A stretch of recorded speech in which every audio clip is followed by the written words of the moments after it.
Section 3.7 is a review from Algebra 1 talking about equations of lines in the coordinate plane.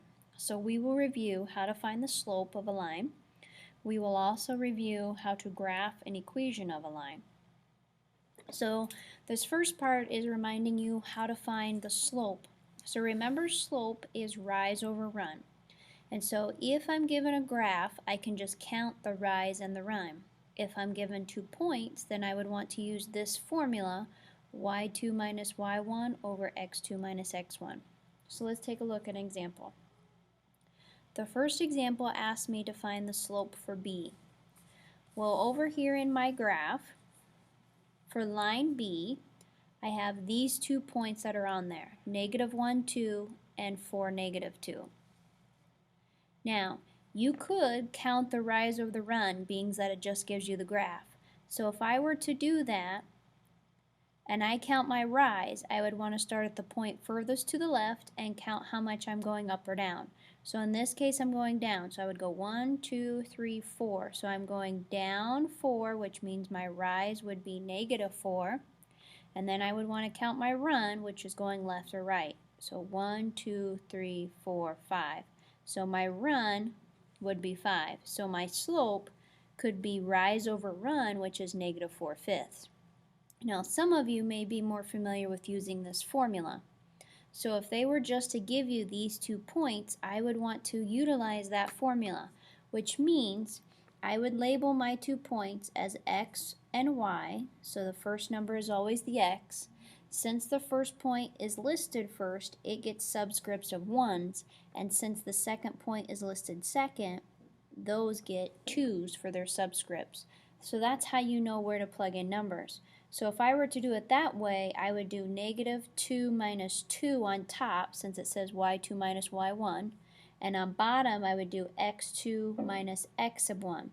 You should still be getting the same thing, so I would get -4 on top and +5 on bottom. Alright, let's take a look at another one. What's the slope of line D? So line D is this vertical line. Now down here at the bottom, I already had a little bit of a chart to help you remember the slopes. So positive slope rises left to right, a negative slope decreases left to right, a zero slope is a horizontal line, and an undefined slope is a vertical line. So if you have those memorized, I automatically know, since this is a vertical line, I'm going to have an undefined slope. So I could just write that. But let's say I don't know that. Let's say I wanted to work it out. So I could use my rise over run if I wanted to. So my 2 points, so I have 4, 0 here, and I also have 4, -2 there.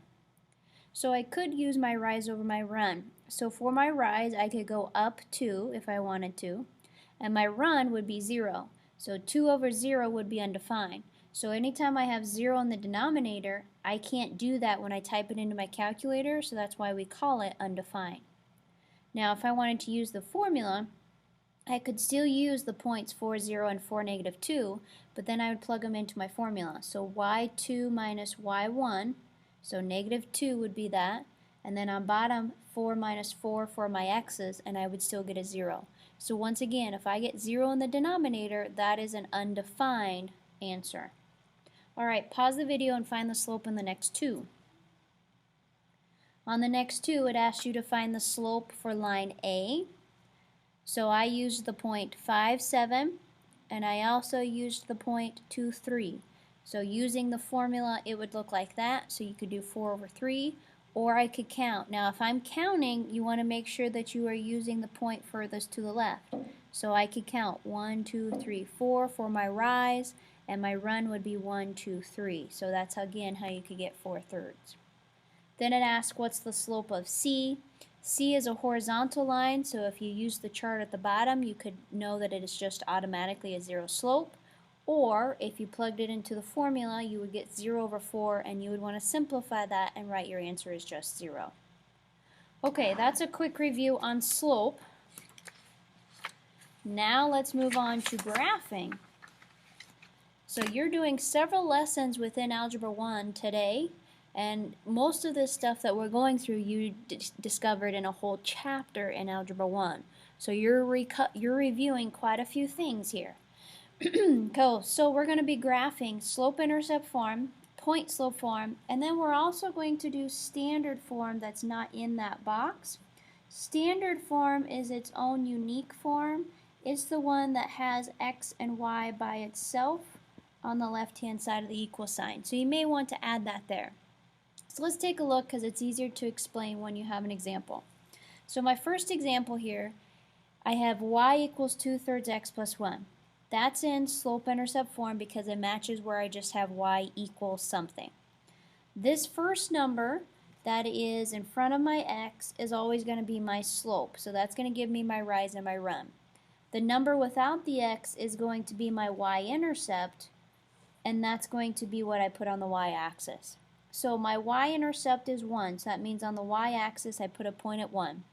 My slope is 2/3, so since slope is rise over run, I'm going to rise 2, because that's my top number, and I'm going to run 3, because that's my bottom number. So then I put a point at that spot.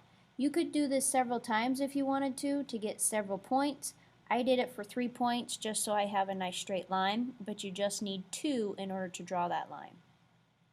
Okay, now let's take a look at a different form. So here's point-slope form, because noticing it's matching this form here. Now, one suggestion would be that you could go ahead and put this in slope-intercept. So if you're more familiar with solving this out and putting it in slope-intercept, you can do that. I'm going to be teaching you that you can pull out the point that's in the problem and the slope. So here is my point. Now the tricky part with point slope is that you have to do the opposite of the signs that you see. And the reason being is because there's minus signs in the original. So those minus signs always mean I'm doing the opposite. So if I have a positive 3 here for my x coordinate, that means I'm really going to plot a negative 3. And if I have a negative 3 that's in my equation for my y coordinate, I'm really going to plot a positive 3.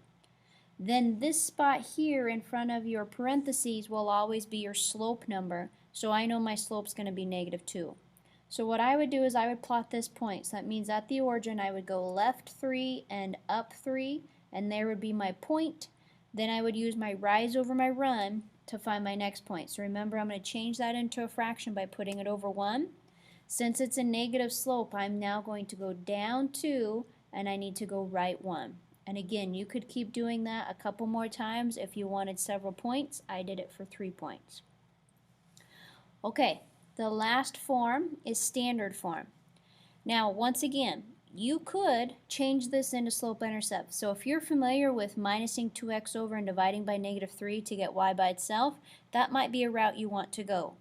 I am going to be teaching you that you can use the x and y intercepts. So this is called the cover-up method. And what that means is I am going to cover up the other variable and solve for my x-intercept. So if I want my x-intercept, I cover up the y, and so I would be left with 2x equaling 6 in my equation. So then to solve for that, I would just divide by 2, and I would get x equaling 3. What that means is on the x-axis, you're going to put a point at 3. Then I would do the same for the y. I would cover up the x spot, and I would be left with negative 3y equaling 6. I would solve that by dividing by negative 3, and I would get negative 2. So then on the y-axis, I would put a point at negative 2. Then I just draw on my line. So it's really your preference right now as far as what you need to do and what you would like to do. IXL will teach you to do the cover-up method, but if you want to change it into slope-intercept, you can. Okay, pause the video and try the got it question. Okay, so in the got it question, the first one, you should have a point at negative 4 for your y-intercept, and your slope should be up 3 over 1. So you should be going up 3 from there and right 1. The second problem in there is in standard form. So if you changed it into slope-intercept, you would have this for your form, which is perfectly fine, okay? If you were doing the cover-up method, you should be covering them up and finding the x and y intercepts. If I'm using the x-intercept, that means I'm covering up the y, and I would have negative 3x equals 9, so then I would divide and my x-intercept should be at negative 3. If I'm finding my y-intercept, I would have negative y equaling 9, so I would have to divide by negative 1 and my y-intercept would be at negative 9. Okay, so that is a whole bunch of review on how to graph an equation from Algebra 1. And guess what? We are not quite done yet because there's one more part in this section, which is writing an equation. So you have just now done one whole chapter in Algebra 1, and now you're doing a whole nother chapter where you're writing an equation. So let's review. This says, what's an equation of the line with a slope of 3 and a y-intercept of negative 5? Since they're giving me the y-intercept, I would automatically put it in slope-intercept form, which is in y equals mx plus b form. So all I have to do is just plug the 3 in the m spot and put the negative 5 in the b spot, since that's where those places go. So my equation would be y equals 3x minus 5. Now let's take a look at another one. What if they gave me a point and a slope? Now you have two options. Now I can put it in slope-intercept or I can put it in point-slope. On IXL, it will tell you which form it wants it, so you need to pay attention. So if I'm in slope-intercept, this is what I would be doing. I would be writing out y equals mx plus b. I would want to put my slope of 2 in the m spot, and then my point, I would put the x for negative 1, and I would put the 5 in the y spot. Then I would need to solve for this b. So I would multiply these two and get negative 2, and then I would add 2 over and my b would be 7. So then I would need to write out my equation. So I would have y equals my slope, which is 2x, plus my b, which I just found, that is 7. Now suppose it asked it for in point slope form. If it asked for point slope form, I would then use this form. And this is much easier because all you have to do is put your slope in, which is 2, and then I need to put in my x in the x sub 1 spot, and I need to put my y in the y sub 1 spot. The only thing you have to do as far as simplifying is take out these double negatives. So then I would just make this become a plus positive, and then everything else would stay the same.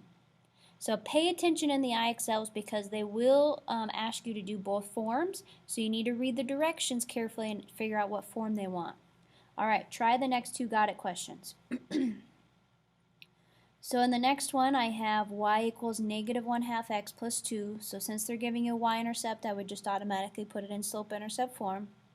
On the next one, if I was doing slope-intercept form, I would put negative 1 in the x spot, I would put 4 in the y spot, and then I would need to put negative 3 in the slope spot.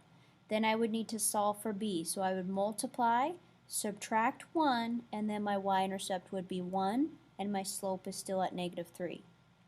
If it's asking to do point slope form, then I would do this form. I'd put negative 3 in for m, 4 in for the y sub 1, negative 1 in for the x sub 1, and then I would need to simplify these double negatives right here, so that would change to a plus positive. Okay, what if they gave you 2 points?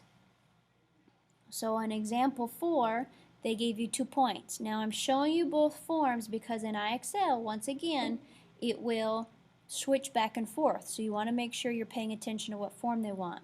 So if they gave me 2 points, the only difference now is I would need to find my slope first. So I would need to use my slope formula to start out.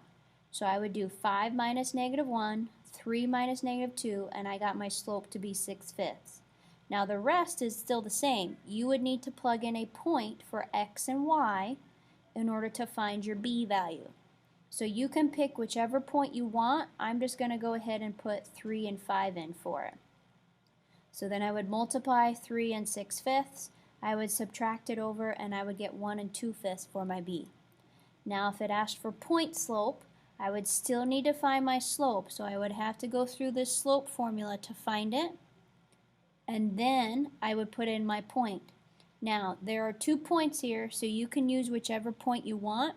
Just pay attention to your signs. So if you put in negative 2 and negative 1, those both become plus positives. If you put in 3 and 5, then they would just stay as is.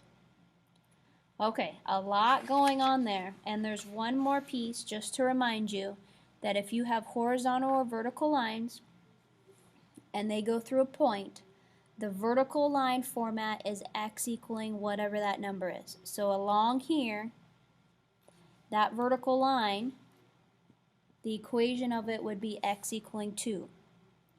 And for my horizontal line, my equation would be y equals 4. The reason for that is because all of the x values along this line are at 2, so that's why we just name it as x equals 2. All of the y values along this horizontal line are at y equals 4, that's why it's at y equals 4. Okay, I know that there is a lot going on in this lesson. That's because it's a review, so they expect you to know it, but at the same point, it's a lot going on. So make sure you take your time. There's 3 IXLs that you will need to complete, and so take your time in going through all of these pieces.